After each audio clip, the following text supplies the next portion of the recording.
Welcome to Papa Duke's Bedtime Stories. Thank you for joining me tonight. I am Duke Pierce Reed, and I am the author and narrator of this story. Before we begin, tell me in the comments where you are joining me from tonight. Your presence inspires my imagination. There are always new stories to write. If this story captivates you, like, share, and subscribe to this channel. Every interaction keeps the creative fires burning in me, and I thank you in advance. Now, let this tale unfold. Episode 3, Bedlam, a Wychwood ghost story. The day room murmured like a chapel before confession, all eyes fixed on the new arrival. Since he gave no name, the patients called him Tink, for the way he prowled the room, plucking splinters from straw, pocketing stray string, prying loose nails from lath behind cracked plaster. He filled his pockets with scavenged bits as though assembling some hidden design. Without warning, he lowered himself into Emily's window seat, so close their sleeves brushed. She stiffened. She had been told not to speak to him. A dragonfly hovered beyond the warped glass. Emily stared at it as an omen. It was no bright butterfly, nor delicate damselfly. Its body was dark, glinting, predatory. Did it portend good or evil? "Look at that," Tink murmured, startling her like a whisper at her ear. He leaned close, finger raised to the pane. "Do you see how it waits? They always wait." She hesitated, pulse quickening. "It's a sign," he said, voice dropping lower. "The stars are sliding into their places. When they finish, something must be answered for." Emily risked a glance. He was lean, of middling height, but his forearms were roped with muscle like a dockman's. His face was strangely unlined, ageless. Only the kind gray eyes softened him, though even they seemed to flicker with secrets. He seemed so harmless, yet. "Do you follow the star charts, too?" she ventured. "Who dares not?" His tone was calm, yet his words had weight. "The heavens mark us like tally stones. If you read closely, you'll see the debts owed, and who must pay them." "Oh, I quite agree," she said, though unease trembled beneath her voice. "And the winged ones," he added, nodding at the dragonfly. "They're sent ahead, watchers, messengers from beyond. They take their orders, same as we." "I am Lady Emily," she blurted. He gave the faintest nod, offered no name, and deftly twisted a tiny screw from the window frame with his fingernail. He slipped it into his pocket, pressed a finger to his lips, sealing her silence like a pact, and drifted back into the room, leaving the others to eye him warily. Emily turned again to the glass.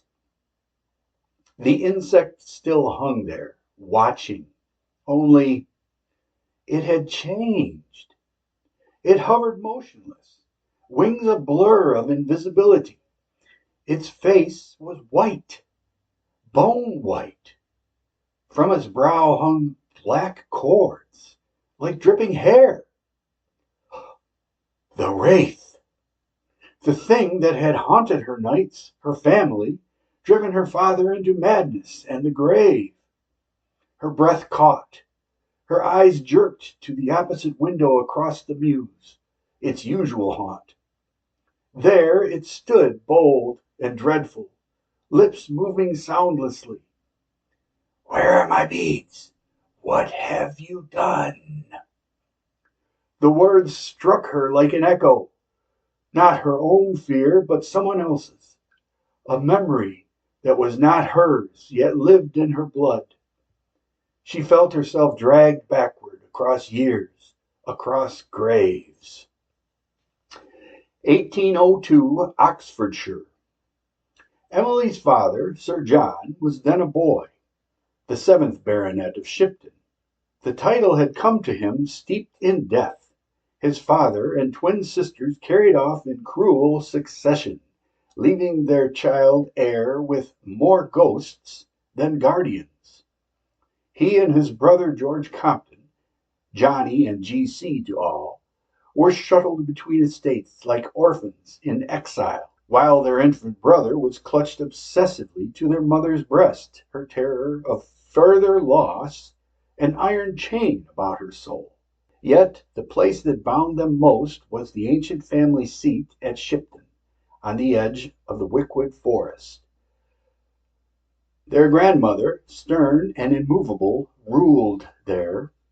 All called her Mother Shipton, as though she were older than the stones themselves. The house held permanent shadows, a maiden aunt, their younger sister Julia, and cousin Edmund, who seemed to have no home but Shipton. A handful of servants moved silently through its halls, directed by the butler, Mr. Twitch, whose rigid black coat and ruffled collar never changed, as though time itself dared not touch him. For children, Shipton was wonder and dread alike. Creaking floors, chimneys that muttered with flame, gardens that had grown feral and pressed against the walls. G.C. reveled in it. Julia sensed its menace. But Johnny alone felt the house hated him. Often Mother Shipton led them into the forest, stick striking the earth with brittle authority, her followers trailing behind like a procession of the damned. Mr. Twitch brought up the rear, puffing smoke, his eyes always searching the undergrowth, as if he expected the trees themselves to break loose and follow. "Mr. Twitch! Mr. Twitch!" she barked one morning. "Back here, milady," came his gravelled answer. She halted before a mass of foliage. "Open your pouch. These we keep." With claw-like hands, she tore roots from the soil and thrust them at him. "What are they for?" Edmund asked, eager.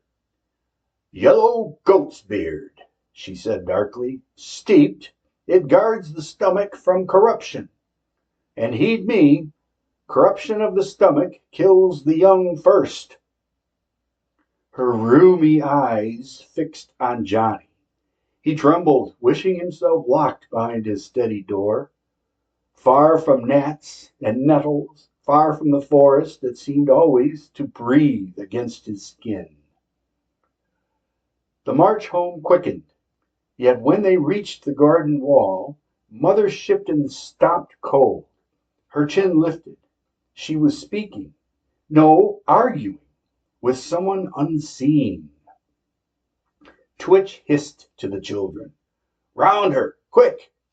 He shepherded them through the gate, his pipe trembling in his teeth. Johnny turned. His grandmother stood rigid before the bramble, and she was not alone. Something towered just beyond, a figure vast and dreadful. Its face leaned over her shoulder, pale as chalk, with black cords of hair streaming down like rotted silk, its hollow eyes fixed on Johnny, piercing him, claiming him. It was the Wraith, the very spectre that would one day torment his daughter. Already it knew the line of inheritance. Already it marked its prey. Johnny's bladder gave way. A hand, immense, freezing, unearthly, clamped around his small shoulder. He screamed. Twitch seized him from behind, dragging him bodily through the gate, slamming it with such force the iron rang like a bell. On the other side, Mother Shipton's voice still rose, pleading, bargaining with something that could never be appeased. The wraith had claimed Shipton's bloodline, and in time it would claim more than blood. It would feast on land, on gold, on inheritance. 1895, Harley Street, Marybourne, London. Scarlet Price was the boss of bosses. A towering figure, not gaunt nor corpulent, but built with the solidity of stone. He carried his 80 years with alarming vigor.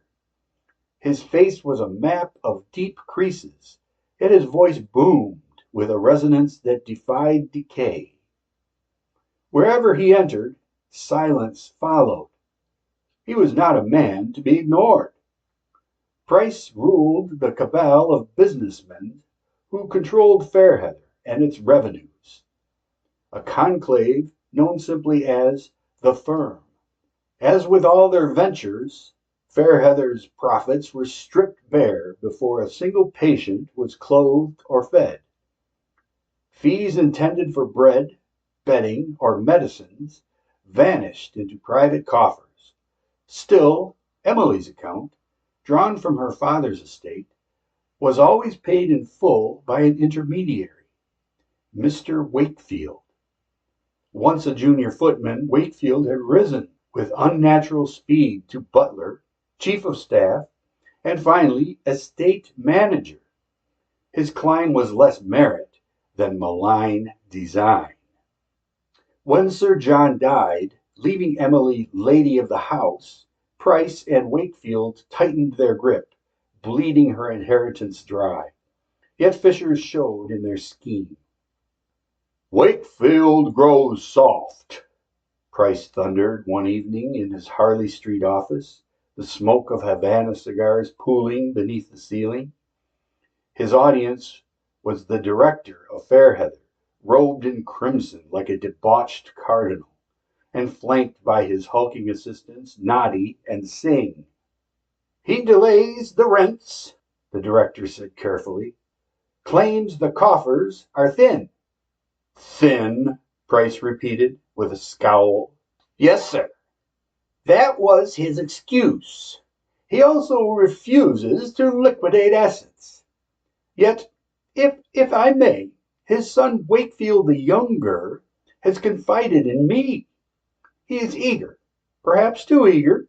I believe he dreams not only of his father's post, but of Shipton Court itself." Price's gray eyes narrowed.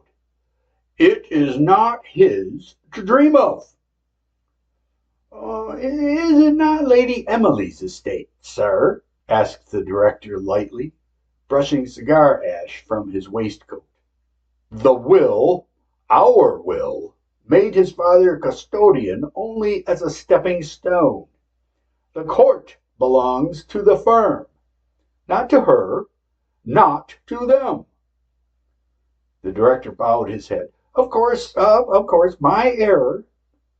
Price shifted in his leather chair, his bulk looming in the haze. "Our plans advance. I am shortly to be appointed a governorship at BEDLAM Royal Hospital. From there, we may appoint our own steward, an advance guard for our interests." His tone dangled the promise like a bauble before a child.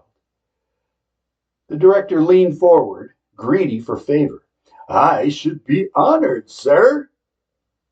"Presumptuous," Price snapped. "Not what I intend. Fairheather will merge with Bedlam, and the most profitable inmates will pass into our keeping." The director quickly nodded. Yes. You always see the best, sir. Yes." Price exhaled a long coil of smoke. "Now, tell me of this new man you brought in. Is he dangerous?" In truth, little is known, said the director. We have asked few questions and received few answers. The electricity treatments begin soon. A sly smile tugged Price's lips. Proceed. He is known at the Old Bailey as the man of many faces. They could never tie his collection to any corpses, nor prove him to be the Ripper, though the whispers remain. Murder charges collapsed. Still, the bench remanded him to our care as a lunatic, his confinement funded by a strong box of gold. At a signal, Singh placed the heavy metal box on the desk. Price leaned forward, expecting gleam. Instead, the lid revealed not coins, but a stack of soft, tanned leather. Dozens of masks in shades of ochre and umber. They were faces, flayed clean, preserved with obscene care. The stench rose at once. Noddy sprayed perfume into the smoke. The director pressed a potpourri to his nose. Price recoiled, face twisted.